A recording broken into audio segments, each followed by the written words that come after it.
kii la Abdoulaye Ndiaye macha allah sëriñ bi mu ni bëri na 23 jërëjëf Abdoulaye Ndiaye nga sëriñ bi mu ni bëri na wallaay ndeysaan taalibe Serigne Abdoulaye wallaay wallaay flash léegi daal ba di quoi lumière ba di mën nga koo tuddee leneen lu dul jox wallaahi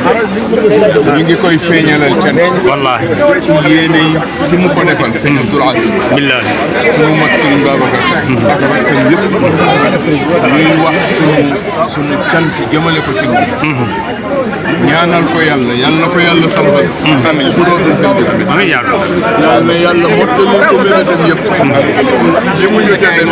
defal ko sunu waajur ba mu ca jógee tey mu ngi def di ko jàppale ci liggéey teewu ko lu ko war ci kër gi bu jotee mu def wallaahi loolu maax doomu yàlla na ko yàlla fay amiin yàlla gis na jëfam yàlla na ko yàlla jàppale yàlla na ko yàlla tax amiin Abdoulaye Ndiaye yéen ñi koy may lii mu mën koo def yàlla na leen yàlla fay amiin yàlla amiin si maal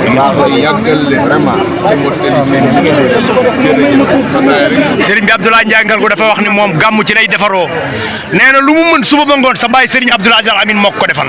nee na lii mu indi bu ëllëgee bu amee milliard dina ko ci def ndax moom gàmmu ci lay defaroo loolu la Abdoulaye Ndiaye di wax loolu la waa kër Baye Dame Diop yi di wax ñoom ñëpp dañoo dajale tuddee seen bopp al aministe kon Serigne bi ñu ngi sa ginnaaw tey ñu ngi sa ginnaaw ëllëg yàlla nga am téeméer at ci barke yonent bi jërëjëf si Malick jërëjëf si Malick jërëjëf si